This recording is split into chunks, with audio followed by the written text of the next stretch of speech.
अस्सलाम वालेकुम dear students, welcome to excellence online education. Physics class में खुशामदीद। फिजिक्स में लास्ट क्लास में हमने चैप्टर नंबर 5 जो है वो कंप्लीट कर लिया था, और चैप्टर नंबर 5 में आपने कुछ आखिर में डेरिवेशंस बनाई थी। एक आखिरी टॉपिक जो पढ़ा था, थोड़ा सा उसको हम रिवाइज कर लेते हैं, बड़ी काम का टॉपिक होता है, और आज हमने उसके जो न्यूमेरिकल्स करने हैं उसमें भी वो यूज होगा। तो हमने जो लास्ट टॉपिक पढ़ा था चैप्टर नंबर 5 में वो ये कि आपके पास ये एक वेक्टर है, फॉर एग्जांपल ए। तो आप इस वेक्टर के दो कंपोनेंट्स बना लेते हैं। उन दो कंपोनेंट्स को आप कहते हो रेक्टेंगुलर कंपोनेंट्स, क्योंकि दोनों कंपोनेंट्स के दरमियान 90 डिग्री का एंगल होता है। और ये तोड़ने का जो प्रोसेस है, that process called resolution of a vector. जो दो कंपोनेंट्स हैं वो आपका है जी ये वाला, इसको आप कह रहे हो हॉरिजॉन्टल कंपोनेंट, और इसका फॉर्मूला हमने ड्राइव किया था ए कॉस थीटा। इसी तरह ये होता है जी वर्टिकल कंपोनेंट, और इसका होता है जी फॉर्मूला ए वाई से आप इसको डिनोट करते हैं, और इसका फॉर्मूला होता है ए साइन थीटा। अब अगर ये फोर्स ये जो वेक्टर आपके पास ओरिजिनल एफ है, तो ये एफ एक्स हो जाएगा, और इसका फॉर्मूला आ जाएगा एफ कॉस थीटा। ये अगर वेक्टर आपके पास बी है तो ये हो जाएगा f b v x is equal to v cos theta, वगैरह वगैरह। इसी तरह थीटा जो होता है, ये जो थीटा है इसका हमने फॉर्मूला ड्राइव किया था टेन इनवर्स ए वाई अपॉन ए एक्स। और अगर आपको ये ओरिजिनल वेक्टर हासिल करना है, ये वाला ए वेक्टर, तो इसका फॉर्मूला आपने ड्राइव किया था अंडर रूट ए एक्स स्क्वायर प्लस ए वाई स्क्वायर। तो ये चार फॉर्मूले हमने ड्राइव किए थे, एक हॉरिजॉन्टल कंपोनेंट का, एक वर्टिकल कंपोनेंट का है, एक आपके पास ओरिजिनल वेक्टर का मैग्नीट्यूड हासिल करने का है, और एक जो है उसका एंगल हासिल करने का है। तो ये हमने लास्ट टॉपिक पढ़ा था। अब हम आते हैं इसके न्यूमेरिकल्स की बात करते हैं जी। आपके पास इस चैप्टर के कुछ न्यूमेरिकल्स हैं, उसमें से जो काम के न्यूमेरिकल्स हैं हम सिर्फ उसको देखेंगे। अच्छा, अब हमारे पास चैप्टर 5 में जो न्यूमेरिकल्स हैं उनमें जो शुरू के चार न्यूमेरिकल हैं वो आप समझ लें हेड टू टेल रूल वाले होते हैं। पहला, दूसरा, तीसरा, चौथा, वो न्यूमेरिकल्स हैं हेड टू टेल रूल के। यानी कि उसमें आपको बकायदा एक स्केल लेना पड़ेगा, मेजरमेंट के साथ आपको वेक्टर ड्रॉ करना पड़ेगा, थीटा आपको मेजरमेंट के साथ बनाना पड़ेगा। ऐसा न्यूमेरिकल पेपरों में नहीं आता। पेपर पॉइंट ऑफ व्यू के अतबार से अगर मैं बात करूं तो ऐसा न्यूमेरिकल नहीं आता। वजह यह है कि they are more like geometry. ये ज्योमेट्री की तरह के न्यूमेरिकल्स होते हैं, इनमें बकायदा आपको प्रिसाइज मेजरमेंट करनी होती है। जो चेकर होता है वो भी आपकी लाइन को बकायदा स्केल के जरिए, इंस्ट्रूमेंट्स के जरिए मेजर करेगा, एंगल को बकायदा मेजर। तो वो ऐसे न्यूमेरिकल्स को अवॉइड करते हैं। ये ज्योमेट्री के न्यूमेरिकल्स होते हैं। ज्योमेट्री मैथ में अच्छी लग रही होती है, तो ऐसे न्यूमेरिकल्स आज तक नहीं आए, और बहुत कम चांसेस होते हैं इनके आने के। क्योंकि ऐसे न्यूमेरिकल्स अगर आ भी जाएंगे तो आप उसको, मैं तो आपको ये सजेशन दूंगा आप उसको छोड़ दें, क्योंकि जरा सी भी आपने मेजरमेंट में लाइन में गलती कर दी, कोई एंगल ड्रॉ करने में आपने एक आध डिग्री कम कर दिया, काफी बड़ा इम्पैक्ट पड़ जाता है। वैसे भी ऐसे न्यूमेरिकल्स नहीं आते, क्योंकि इसमें आपको जो है फिर डी भी चाहिए होता है, प्रोटेक्टर, आपको स्केल भी चाहिए होता है, और एज एक्सपेक्टेड बच्चा जो है फिजिक्स के पेपर में ये चीजें नहीं लेके जा रहा होता। स्केल तो फिर भी ले जाता है, चले डी वगैरह नहीं लेके जा रहा होता। तो इसलिए वो न्यूमेरिकल्स बेकार है, हम उनको नहीं कर रहे हैं, हम उसको स्किप कर रहे हैं। हम डायरेक्ट जा रहे हैं जी न्यूमेरिकल नंबर 5 पर। न्यूमेरिकल नंबर 5 में कह रहे हैं जी find x component. X component से मुराद वही होता है जी हॉरिजॉन्टल कंपोनेंट। मैंने आपको कहा था उसको आप हॉरिजॉन्टल कंपोनेंट भी कहते हो, एक्स कंपोनेंट भी कहते हो, क्योंकि वो एक्स एक्सिस पे होता है। इसी तरह जो वर्टिकल कंपोनेंट होता है उसका आप वर्टिकल कंपोनेंट भी कह रहे हैं, और वाई कंपोनेंट भी कहते हैं, क्योंकि वो वाई एक्सिस पे होता है। तो इस सवाल में कह रहे हैं जी find the x component and y component. आपको एक्स और वाई यानी हॉरिजॉन्टल और वर्टिकल कंपोनेंट दोनों मालूम करना है ऑफ दी फॉलोइंग फोर्सेस। आपको जो नीचे फोर्सेस दी हुई है उनका एक्स और वाई दोनों कंपोनेंट मालूम करना है। ठीक है, बाय ट्रिग्नोमेट्रिक रेशियो। आपको कह के बोल दिया ट्रिग्नोमेट्रिक रेशियो, यानी वही जो आपने फॉर्मूले ड्राइव किए थे। लेकिन अगर आपको नहीं भी लिखा हुआ हो तब भी आपको ये ट्रिग्नोमेट्रिक रेशियो से ही मालूम करना होगा, क्योंकि आपके पास और दूसरा तरीकेकार फिलहाल मैट्रिक में नहीं है। तो अगर आपके पास रेक्टेंगुलर कंपोनेंट्स आपको मालूम करना है, ये एक्स कंपोनेंट वाई कंपोनेंट, तो आप ट्रिग्नोमेट्रिक रेशियो से ही मालूम करते हो, वही आपके पास एक है। तो आपको इस सवाल में कह रहे हैं कि आपको जो नीचे दी जा रही हैं फोर्सेस उनका एक्स और वाई कंपोनेंट आपको मालूम करना है, यानी हॉरिजॉन्टल और वर्टिकल दोनों कंपोनेंट मालूम करना है। पहले सवाल जो है उसमें कुछ एरर है, क्योंकि उसके अंदर जो आपके पास फोर्स है उसका मैग्नीट्यूड नहीं दिया हुआ। देख लें आप, डायरेक्ट न्यूटन लिखा हुआ है, तो इस सवाल में मिसिंग है जी। आपका जो फोर्स है, सवाल में जो फोर्स है उसका मैग्नीट्यूड दिया हुआ ही नहीं है, इसलिए इसको हम छोड़ देते हैं, बेकार हो जाता है ये। हम दूसरा सवाल लेते हैं। दूसरे सवाल में लिखा हुआ है 15 newton at 60 degree with x axis. ठीक है जी, ये आपके पास दूसरा सवाल है। तो अब दोबारा रिपीट करते हैं जी। सवाल हमारे पास क्या है, हमें एक्स कंपोनेंट और वाई कंपोनेंट मालूम करना है। जो आपको फोर्स दी हुई है 15 न्यूटन, इस फोर्स का, ये फोर्स है आपके पास 15 न्यूटन, ये उसका एंगल है, यानी ये एफ हो गया, ये थीटा हो गया। तो इन दो की मदद से आपको हॉरिजॉन्टल और वर्टिकल कंपोनेंट मालूम करना है। तो सबसे पहले हम लिख देते हैं जी, ये 15 न्यूटन जो हमारे पास फोर्स है जी, ओरिजिनल वेक्टर जिसको आप कह लो, और थीटा जो है हमारे पास वो 60 न्यूटन है। ठीक है, हमें जो मालूम करना है, एक इसका एक्स कंपोनेंट जिसको आप एफ एक्स कहते हो ये मालूम करना है, और एक इसका वाई कंपोनेंट जिसको आप एफ वाई कहते हो, यानी कि वर्टिकल कंपोनेंट, एक आपको ये मालूम करना है। ठीक है, काफी सिंपल सा न्यूमेरिकल लग रहा है हमें। फोर्स आपको दी हुई है 15 न्यूटन, थीटा आपको दिया हुआ है 60 डिग्री, आपको एक्स कंपोनेंट और वाई कंपोनेंट मालूम करना है, यानी हॉरिजॉन्टल और वर्टिकल। अब ट्रिग्नोमेट्रिक रेशियोज के अंदर हमारे पास हॉरिजॉन्टल यानी एफ एक्स का जो फॉर्मूला हमने ड्राइव किया था वो था एफ कॉस थीटा, ये हमने फॉर्मूला ड्राइव किया था। इसमें हम वैल्यूज डालते हैं। एफ आपको सवाल में 15 दिया हुआ है जी, मल्टीप्लाई कुछ यहाँ पे कुछ भी नहीं है, देखें बीच में तो मल्टीप्लाई होता है, और कॉस थीटा आपके पास है जी 60। अब आप थीटा निकालेंगे जी। अब आपको थीटा कैलकुलेट करना है। थीटा कैलकुलेट कैसे किया जाता है जी, इसके लिए मैं कैलकुलेटर निकाल लेता हूँ आपके सामने। ये हमारे कंप्यूटर पे साइंटिफिक कैलकुलेटर है। आपके पास साइंटिफिक कैलकुलेटर होता है तो उसमें आपको ये ऐसे साइन कॉस टेन नजर आता है। ठीक है, ये साइन है, ये कॉस है, ये टेन है। हमें यहाँ पे कॉस चाहिए, लिहाजा हम लिखेंगे जी कॉस 60 और फिर कॉस। कुछ कैलकुलेटर्स होते हैं जिसमें आप पहले कॉस दबाते हो, बाद में वैल्यू डालते हो, यानी कॉस और फिर बाद में आपको इनपुट करना पड़ेगा 60। और कुछ कैलकुलेटर ऐसे होते हैं वहाँ पहले आपको वैल्यू लिखनी होती है, बाद में आपको कॉस लिखना होता है। तो दोनों ट्राई कर लिएगा। तो मैंने देखे कॉस 60 किया, आंसर आ रहा है जी 0.5। ठीक है जी, तो हमारे पास 15 मल्टीप्लाई बाय कॉस 60 हमारे पास कितना आया 0.5। अब आप इन दोनों को मल्टीप्लाई कर लें जी। 0.5 को आप 0.5 मल्टीप्लाई करें 15 से, 7.5 आपका आंसर आ जाएगा। क्या आया जी 7.5 न्यूटन फोर्स। ये भी फोर्स है, इसका न्यूटन जो है वो यूनिट हो जाएगा। क्या आपने हॉरिजॉन्टल कंपोनेंट निकाल दिया। अब आप वर्टिकल कंपोनेंट निकालें जी। एफ वाई फॉर्मूला है आपके पास एफ साइन थीटा। वैल्यूज डालते हैं। एफ आपके पास है 15 मल्टीप्लाई बाय साइन थीटा आपके पास है 60। 15 मल्टीप्लाई बाय, अब आप कैलकुलेटर की मदद से साइन 60 निकाल लेंगे। ठीक है जी, तो अब आपने पहले 60 लिखा और इसका साइन पे क्लिक करा, ये आपका साइन आ गया जी 0.866, जो हो गया 0.866। अब आप इन दोनों वैल्यूज को मल्टीप्लाई कर दें, यानी 15 को मल्टीप्लाई कर दें 0.866 से। तो ये हमने 0.866 को मल्टीप्लाई किया 15 से, आंसर आ रहा है 12.99। 12.99 न्यूटन, ये आपके पास वर्टिकल कंपोनेंट आ गया। ठीक है, तो बहुत ही सिंपल सा न्यूमेरिकल था। आपको एफ दिया हुआ है, आपको थीटा दिया हुआ है, आपको एक्स कंपोनेंट बताना है और वाई कंपोनेंट बताना है। तो आपने एक्स कंपोनेंट निकाला इस फॉर्मूले से एफ कॉस थीटा, और वाई कंपोनेंट निकाला आपने इस फॉर्मूले से F sine theta. Theta cos theta निकाला है, साइन थीटा निकाला, उसकी वैल्यूज डाल दी, 4 से मल्टीप्लाई किया, न्यूटन आपके पास आंसर आ गया। अब हम इसी सवाल का तीसरा पार्ट देख लेते हैं जी, पार्ट नंबर 3। पार्ट नंबर 3 में आपसे कहा जा रहा है कि 20 न्यूटन अब आपके पास फोर्स है एट 90 डिग्री का आपके पास एंगल है with x axis. X axis के एतबार से आपके पास जो वेक्टर है उसका 90 डिग्री का एंगल है, और आपके पास फोर्स है जी 20 Newton.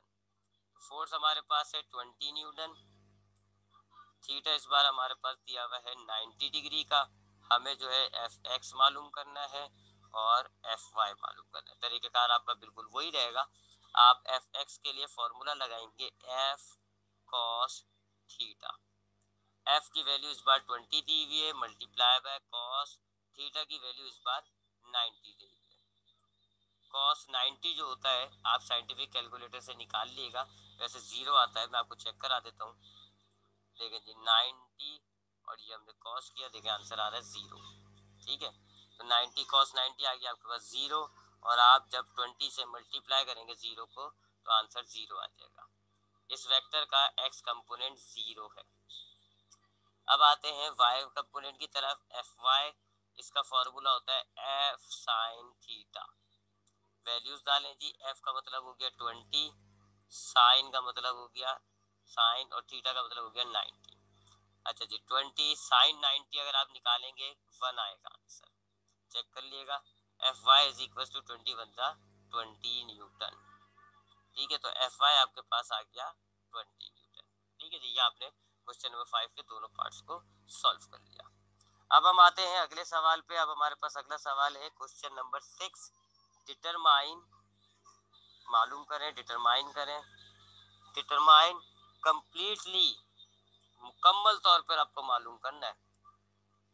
Determine completely resultant displacement. Resultant displacement आपको जो है वो मालूम करनी है।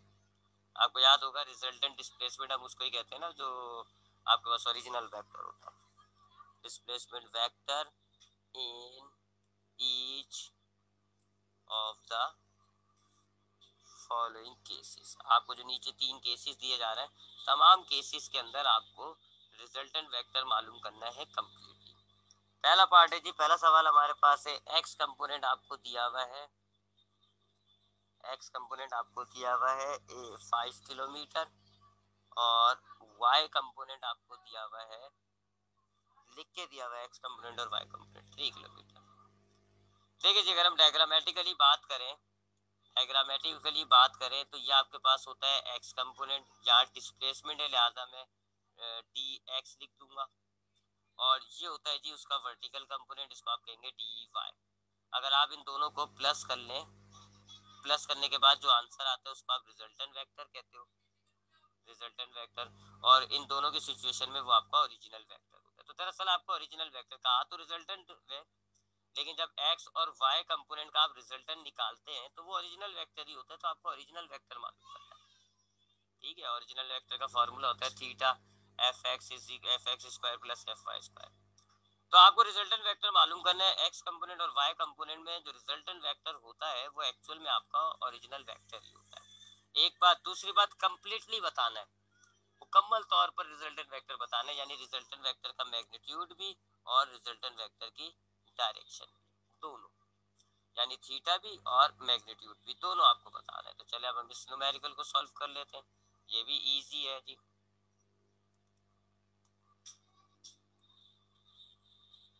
हाँ, तब हम इसको सॉल्व करते हैं जी। देखिए सबसे पहले हमारे पास डिस्प्लेसमेंट है, तो यहाँ मैं सिंबल डी का यूज करूंगा। पिछले सवाल में हमें फोर्स का वेक्टर दिया हुआ था तो हमने एफ का सिंबल यूज किया था। यहाँ डिस्प्लेसमेंट वेक्टर दिया हुआ है लिहाजा हम डी का सिंबल यूज करेंगे। हमारे पास डी एक्स यानी हॉरिजॉन्टल कंपोनेंट दिया हुआ है 5 किलोमीटर, और डी वाई हमें दिया हुआ है जी वर्टिकल कंपोनेंट देखें 3 किलोमीटर। ये दोनों चीजें हमें सवाल में दी हुई है। हमें रिजल्टेंट डिस्प्लेसमेंट यानी ओरिजिनल डिस्प्लेसमेंट मालूम करना है और उसकी डायरेक्शन भी मालूम करनी है ताकि ये कंप्लीट हो जाए। तो आपको सवाल में ये दिया हुआ है हॉरिजॉन्टल कंपोनेंट डी एक्स, ये दिया हुआ है आपको वर्टिकल कंपोनेंट डी वाई। आपको रिजल्टेंट मालूम करना है यानी ओरिजिनल वेक्टर मालूम करना है। चूंकि कंप्लीटली मालूम करना है तो मैग्नीट्यूड और डायरेक्शन दोनों, तो मैग्नीट्यूड यही हो जाएगा, डायरेक्शन आपकी ये हो जाएगी। तो इस बार आपको dx यानी हॉरिजॉन्टल और वर्टिकल कंपोनेंट दिया हुआ है, ओरिजिनल वेक्टर और डायरेक्शन आपको मालूम करनी है। अच्छा जी, अब ओरिजिनल वेक्टर फॉर्मूला आपको याद होगा जी, पाइथागोरस थ्योरम से हमने ड्राइव किया था, under root d x square plus d y square. Values डालते हैं जी, डी एक्स आपके पास है जी 5, हमें इसका स्क्वायर करना होगा। डी वाई आपके पास है 3, हमें इसका स्क्वायर करना होगा। स्क्वायर करते हैं जी, 5 का स्क्वायर होता है 25 और 3 का स्क्वायर होता है 9। 25 को आप 9 में ऐड कर दें तो 34 हो जाएगा, और 34 का अब हम स्क्वायर रूट निकाल लेते हैं जी। स्क्वायर रूट ऑफ 30, अरे भाई 34 का हमने स्क्वायर रूट निकाला 5.83।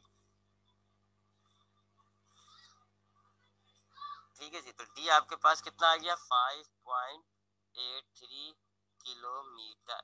क्या आपने डी निकाल लिया जी। इजी है जी, फॉर्मूला भी आसान है, उसको सॉल्व करना भी आसान है। आपने वैल्यूज डाल दी, दोनों वैल्यूज का स्क्वायर किया, एक का स्क्वायर 25, दूसरे का स्क्वायर 9, दोनों का ऐड अप किया 34 का रूट निकाल लिया 5.83। अब हम थीटा निकालेंगे जी। थीटा का फॉर्मूला हमारे पास है जी tan inverse d y upon d x. tan inverse को अभी आप नहीं छेड़े, उसको ऐसे रहने दें। वैल्यूज लिखें जी, डी वाई की आपके पास वैल्यू है 3 और डी एक्स जो है आपके पास है 5। tan इनवर्स, अच्छा जी, इसकी आप 3 को डिवाइड करेंगे 5 से तो आपका आंसर आएगा 0.6।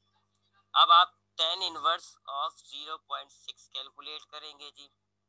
आपको पिछली क्लास में भी बताया था मैंने कि अगर आपको इनवर्स चाहिए होगा तो आप ये देखें INV दबाएं, ये सब इनवर्स हो गया। साइंटिफिक कैलकुलेटर में शिफ्ट का बटन होता है, आप शिफ्ट का बटन दबाएंगे तो ये साइन कॉस टेन ये सब इनवर्स हो जाएंगे। ठीक है, तो आपने इनवर्स दबाया, ये सारी वैल्यूज इनवर्स हो गई। हमें इनवर्स चाहिए किसका 0.6, तो 0.6 और ये आ गया जी tan इनवर्स। ठीक है जी, तो tan इनवर्स ऑफ 0.6 कितना आ रहा है जी 30.9 यानी कि 31 एक लिहाज से। ठीक है, तो 31 डिग्री ये आपका एंगल आ गया। ठीक है जी, इजी न्यूमेरिकल था। आगे बढ़ते हैं, इसका दूसरा पार्ट देखते हैं जी। अब हम इसका पार्ट 2 देख रहे हैं। इसी सवाल का दूसरा पार्ट है जी। अब आपको एक्स कंपोनेंट जो दिया हुआ है, एक्स कंपोनेंट आपको दिया हुआ है 7.5 किलोमीटर और वाई कंपोनेंट आपको दिया हुआ है 18 किलोमीटर। अब हम इसको सॉल्व करते हैं जी। देखिए डी एक्स आपको दिया हुआ है 7.5 किलोमीटर, डी वाई आपको दिया हुआ है 18 किलोमीटर। भाई आपको जी एक तो ओरिजिनल डिस्प्लेसमेंट चाहिए और थीटा कैलकुलेट करना है। ओरिजिनल डिस्प्लेसमेंट का फॉर्मूला है जी अंडर रूट और दोनों कंपोनेंट के स्क्वायर कर लें यानी d x square plus d y square. Values डालते हैं जी। डी एक्स आपके पास है 7.5, आप पहले इसका स्क्वायर करेंगे, और डी वाई आपके पास है 18, आपने इसका स्क्वायर करना है। तो दोनों का स्क्वायर कर लेते हैं जी। 7.5 मल्टीप्लाई करते हैं हम 7.5 से तो आंसर आएगा 56.25। 56.25 प्लस, अब आप 18 का स्क्वायर कर लें,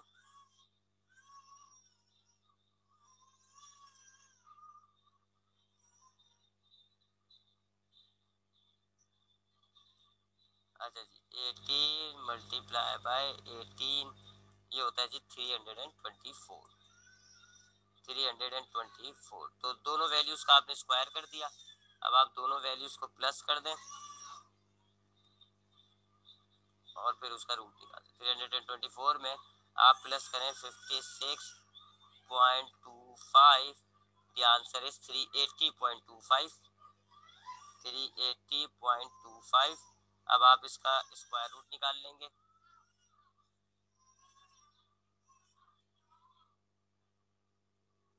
380.25 इसका स्क्वायर रूट आता है 19.5। ये आपके पास आ गया जी कितना 19.5 किलोमीटर। ठीक है, बस आप कैलकुलेटर चलाना अच्छा जानते हो तो ये सवाल कुछ भी नहीं है, आसान सवाल है। ठीक है, तो आपने ये डी निकाला, इसका फॉर्मूला डाला जी d x square plus d y square. D x की वैल्यू ये आ गई, डी आई की वैल्यू आ गई, दोनों का स्क्वायर किया, दोनों को ऐड किया, आखिर में रूट निकाल दिया। अब आप थीटा निकालेंगे, फॉर्मूला है जी थीटा का tan inverse d y upon d x. tan inverse d y आपके पास है जी 18 अपॉन डी एक्स आपके पास है 7.5।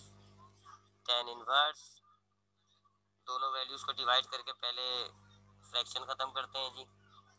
18 डिवाइडेड बाय 7.5, आंसर आ रहा है 2.4। अब आप tan इनवर्स निकाल लें 2.4 का। ये 2.4 है, हमने इनवर्स दबाया, देखिए इनवर्स हो गया। अब आपने 2.4 का tan इनवर्स निकाला, आंसर आ रहा है 67.38, 67.38 डिग्री। ठीक है जी, ये आपका थीटा हो गया, एंगल हो गया। दो सवाल हो गए जी, आपने 1 भी निकाल लिया, 2 भी निकाल लिया। अब हम आखिरी सवाल कर लेते हैं जी, थर्ड पार्ट इसका। थर्ड पार्ट में आपको एक्स कंपोनेंट जो है वो दिया हुआ है 5.3 किलोमीटर और वाई कंपोनेंट आपको दिया हुआ है 43.8 किलोमीटर। अब हम इसको सॉल्व करते हैं जी। डी एक्स आपके पास है इस बार 5.3 किलोमीटर, डी वाई आपके पास है जी इस बार 43.8 किलोमीटर। आपको एक तो डी मालूम करना है और एक थीटा मालूम करना है। डी का फॉर्मूला आपके पास क्या है जी, d x square plus d y square. Values डालते हैं जी, आपके पास डी एक्स जो है वो 5.3 है, स्क्वायर करेंगे, डी वाई है 43.8, स्क्वायर करेंगे। ठीक है, जब हम स्क्वायर कर लेते हैं 5.3 मल्टीप्लाई बाय 5.3, ये हो जाता है 28.09, 28.09। इसी तरह 43.8 का भी स्क्वायर कर लेते हैं, 43.8 मल्टीप्लाई बाय 43.8, आंसर आ रहा है 1918.44, 1918.44। तो हमने डी एक्स और डी वाई दोनों का स्क्वायर निकाल लिया जी। अब आप इन दोनों वैल्यूज को प्लस कर दें, 1918.44 में आप प्लस कर दें 28.09, आंसर आएगा आपके पास 1946.53। स्क्वायर रूट है, अब लिहाजा आप आखिर में स्क्वायर रूट को सॉल्व करें, डी की वैल्यू आपके पास आ जाएगी। तो आपने 194653 का स्क्वायर रूट निकाला, आंसर आ रहा है 44.11, 44.11 किलोमीटर। ये आपका रिजल्टेंट वेक्टर का मैग्नीट्यूड आ गया। अब आप उसकी डायरेक्शन के लिए उस थीटा निकाल लें, tan inverse dy upon dx। ठीक है जी, अब आप वैल्यूज डालते हैं जी, tan इनवर्स dy की जगह आप डाल देंगे 43.8 डिवाइडेड बाय dx की जगह डाल देंगे आप 5.3। अब इस फ्रैक्शन को सॉल्व कर लेंगे, आपके पास एक वैल्यू आ जाएगी जिसका आपने tan इनवर्स लेना होगा। तो हम इस फ्रैक्शन को सॉल्व करते हैं, 43.8 डिवाइडेड बाय 5.3, इसका आंसर आ रहा है 8.26, 8.26। अब आप tan इनवर्स निकाल लें इस वैल्यू का, थीटा आ जाएगा। तो आपने इनवर्स किया, देखिए tan हो गया। अब आपने 8.26 का tan इनवर्स निकाला, क्या आ रहा है जी 83, 83.1 है, आप 83 कर लें राउंड फिगर। तो थीटा आ गया आपके पास 83 डिग्री, या आपका मैग्नीट्यूड के साथ साथ डायरेक्शन भी आ गया। तो ये दो किस्म के हमें न्यूमेरिकल्स करने थे इस चैप्टर से, question number 5, question number 6। Question number 5 में हमें जो है एक ओरिजिनल वेक्टर दिया हुआ है और उसका थीटा दिया हुआ था, और हमने उसके एक्स और वाई कंपोनेंट निकाले जी। देख लेते हैं एक नजर दोबारा। ये है जी क्वेश्चन नंबर 5, देखें आपको ओरिजिनल वेक्टर दिया हुआ है 15 न्यूटन, एंगल दिया हुआ है आपको 60 डिग्री। आपने उसका हॉरिजॉन्टल और वर्टिकल कंपोनेंट मालूम करना था, आपने फॉर्मूला हॉरिजॉन्टल और वर्टिकल कंपोनेंट का लगाए, सॉल्व कर लिया। और क्वेश्चन नंबर 6 में जरा कहानी उल्टी हो जाती है, आपको एक्स कंपोनेंट और वाई कंपोनेंट दिया हुआ होता है, आपको रिजल्टेंट वेक्टर कंप्लीटली मालूम करना है, यानी उसका मैग्नीट्यूड और डायरेक्शन दोनों। तो आपको एक्स और वाई कंपोनेंट दिया हुआ है, आपने रिजल्टेंट यानी ओरिजिनल वेक्टर और थीटा निकालना है। ओरिजिनल वेक्टर का फॉर्मूला आ जाएगा f x square d x square plus d y square under root, और थीटा मालूम करने का formula tan inverse d y upon d x. यहाँ जो है हमारा ये चैप्टर खत्म हो जाएगा। हमने इस चैप्टर को कम्प्लीटली पढ़ लिया। याद रखिएगा इस चैप्टर में जो पेपर पॉइंट ऑफ व्यू से काम की चीज़ है वो एक तो स्केलर वेक्टर के डिफरेंसेस हैं, उसके बाद एडिशन ऑफ वेक्टर जो है, ये सब टॉपिक शायद कट गए, और बस एक जो है वो नेगेटिव वेक्टर, ये छोटी छोटी डेफिनेशन होती है negative vector, resolution of a vector, rectangular components की डेफिनेशन होती है, और रिजल्टेंट वेक्टर की डेफिनेशन होती है। तो ये आपको ये छोटी छोटी डेफिनेशन याद करनी होंगी, resultant vector, negative vector, resolution of a vector, rectangular component, और जो आखिर में अपने डेरिवेशन की थी वो बहुत इंपॉर्टेंट है। आपको डेरिवेशन पूरा करनी होगी याद, यानी कि उसकी प्रैक्टिस करिएगा। एफ एक्स भी निकालना है, एफ वाई भी निकालना है, एफ बी और थीटा भी, चारों चीज़ें आपने ड्राइव करनी होंगी। और ये दो कैटेगरी के जो न्यूमेरिकल्स हमने आज की क्लास में किए, ये दो न्यूमेरिकल्स जो है वो काम के होते हैं। तो यहाँ हमारा चैप्टर जो है 5 वो ख़त्म हो गया। अब इंशाल्लाह हम नेक्स्ट क्लास में अगला जो हमारा चैप्टर है, चैप्टर नंबर 6 इक्विलिब्रियम, हम उसको स्टार्ट करेंगे। एक छोटा सा चैप्टर है, थोड़ा सा इंटरेस्टिंग है, थोड़ा सा मजेदार है। तो इंशाल्लाह हम नेक्स्ट क्लास में इस चैप्टर को, अगले चैप्टर को स्टार्ट करेंगे। इस चैप्टर में या आज की क्लास में कोई सवाल हो तो आप पूछिएगा। ख्याल रखिएगा अपना। अल्लाह हाफिज़।